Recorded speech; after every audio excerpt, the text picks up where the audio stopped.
Sometimes when it comes to manifestations, it can feel like we are waiting. We're waiting for the next job to get back to us. We're waiting for the next sale to come in. We're waiting for, the next boyfriend, significant other, partner. We're waiting for the next apartment. It can just feel like we're waiting. And in today's video, we are talking about taking your power back. For those of you that don't know me, I'm Natalie Hughes. I'm a life, mindset, manifestation, personal development, empowerment coach. Maybe I do keep adding words to that title every other time I record something, but it doesn't matter because I am a woman who does many, many things, and I do all of them incredibly well. Welcome to my platform if it's your first time here. This video is the third video in our October manifestation mindset. I don't have a title for it yet. I'm recording and uploading some piece of content about manifestation. It's a trick, it's a mindset shift, it's a something or a tip or whatever. It's something that's happening every single day. I don't have a title for it yet, but we're on the third day. And today, like I said, we're talking about taking your power back so that it doesn't feel like you're waiting on other people or kind of hoping other people will play with you in your manifestation game, right? So the first thing that I would really say here is I would mention something from Abraham Hicks. Abraham Hicks, who I love, law of attraction coach, OG. They talk about cooperative components. Everything in your life is a cooperative component. Now, before we get any further into this, what I am going to say is the things that you're creating in your life, the experiences that you're having, they're all a consequence of the shit that you experienced in your early life, the shit that your ancestors have experienced, right? There's a lot of different things that go into why we're vibrating at the place that we're vibrating. So when we're having a conversation about accountability, when we're having a conversation about the fact that you create everything in your reality, we don't need to use these spiritual teachings to blame ourselves or punish ourselves. So there's no blame and there's no punishment. There's just an acknowledgement. I'm responsible for my energy. There's some shit that was passed down from my ancestors. There's some shit that happened to me in my childhood. I'm here now. I am now responsible for my energy. It's my job to change it. It's my job to shift it. It's my job to figure it out. Okay, so that's the vibe that we're at. Everything in your life is a cooperative component. When people come into your life and they don't pay you, they're a cooperative component. When people come into your life and they backstab you, they're a cooperative component. When people come into your life and they don't like you and they're not very nice to you, they are a cooperative component.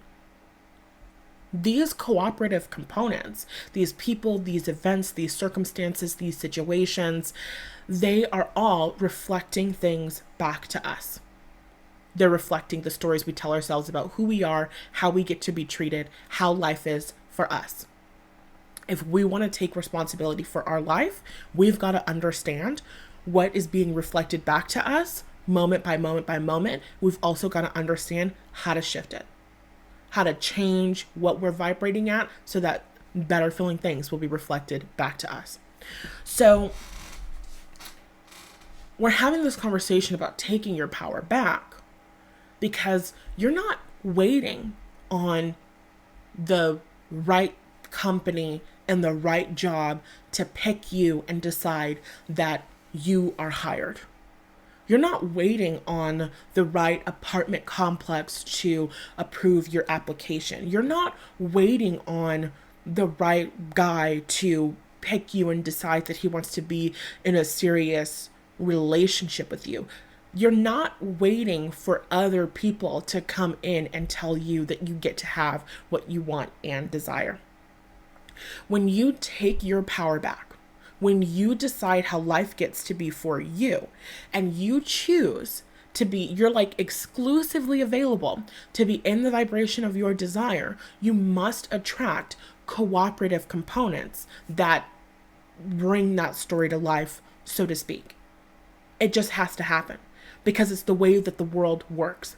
And a lot of us are telling a story that's contradictory to this, and we don't even really realize it. Where we're doing the energy work, we're doing the shifting work, we're doing this and we're doing that, and maybe we're not seeing the results that we want.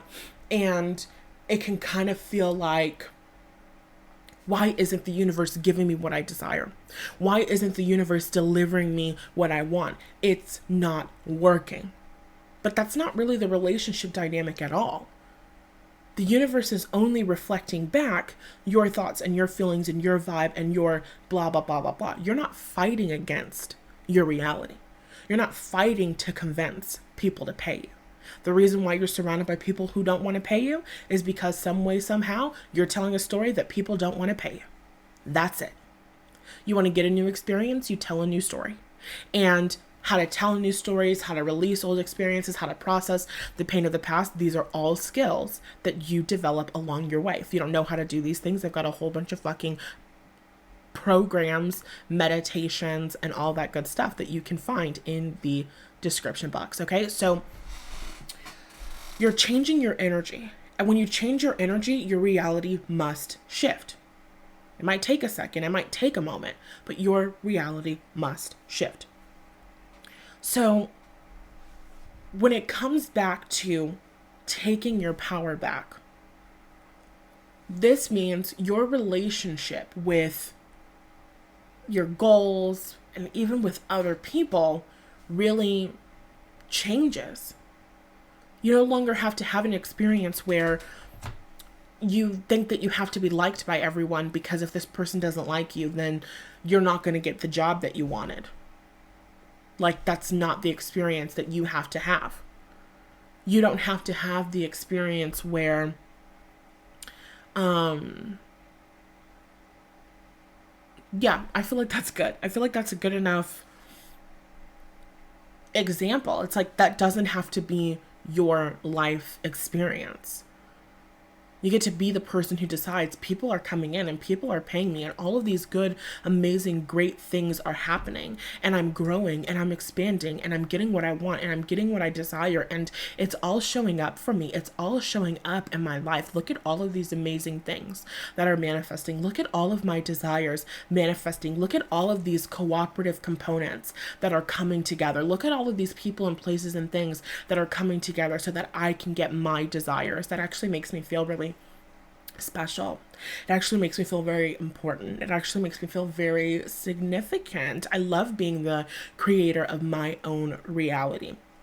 So when you sit and you go on like riffs like that, or some people call them rampages, you're shifting your energy. You're shifting into a new energy. Just me going on that riff for those couple of seconds alone, that shifted my energy.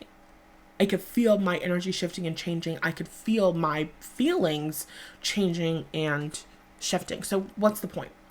The point here is that you have the power to change the circumstances in your life. You're not waiting on your guides to do something. You're not waiting on the right opportunity. You're not waiting on anything. You get to call these experiences into your life right here and right now. And you get to hold the energy that what you have is yours and what you want is yours, and it will show up. It must show up. It must manifest. The extra steps of, trying to get other people to like you, not necessary. The steps of trying to convince people, not necessary. Once you've gotten into the energy of, I'm great, I'm amazing, I'm highly sought after, that's the most that you need to do. And we can have another conversation about inspired action another time. But inspired action happens naturally. So your biggest focus should always be on your energy. Not on what other people are doing, not on what other people are saying or what they aren't saying or blah, blah, blah, blah, blah. Your biggest focus should be on your energy, your vibration, how you feel. How do you feel about yourself? How do you feel about the next job? Those are questions to journal on today. How do you feel about the next job? How do you feel about your place in your industry? How do you feel about the work that you do? How do you feel? And you have to be willing to be open and honest with yourself, because energy doesn't lie. So I did this, I've done this in different degrees when it comes to different things. We can walk around portraying to other people that we are confident in ourselves. We know that we did a good job. But that part of you that actually doesn't feel good enough, that part of you that feels like they never do anything right, that part of you that doesn't feel supported at all, that's still an energy that's activated even when you're lying, telling everybody that you feel so good and great about yourself. That's something that needs to be handled, because that energy is going to manifest in the jobs that you do. That energy is going to manifest when you're putting energy and effort into things. So your job and manifestation is to be open and honest about what's alive within you, about what you feel. That's why my meditation is so freaking powerful. Because you've got to be honest about what you feel. You can't shift things while ignoring their existence. You can't shift things while wishing that they weren't occurring. That's not how this works. So if you want some help with that, I would definitely recommend my 6 Steps from Stuck to Self-Aware bundle. It's a great bundle to help you start identifying your feelings before I take the meditation out. Honestly, it'll probably be in like a fucking month because I don't feel like fucking around with those graphics, but it doesn't matter. I would recommend the meditation and also the journal prompts. Of course, the prayer is impactful, but in the journal prompt questionnaire for you to identify your limiting beliefs, you will utilize those skills that you're developing in the feelings meditation so that you can start being very clear with what stories you're telling yourself, with what's alive within you. And once you're clear on how you feel, what's alive within you, and what stories you're telling yourself, then you're in the perfect position to shift with ease. Okay? So it's super duper impactful. It is 110% free. And if you want other offers from me, like I said, you can check out my miniature courses and meditations using the links in the description. Other than that, I love you so much. Thank you for hanging out with me. If you watched this all the way to the end, if it shifted something within you, I'd love to see like a white heart in the comment section. Of course, if you want to give me your feedback, tell me what came through while you were doing the journaling and different things like that, I'd love to hear about it as well. Other than that, I will talk to you tomorrow.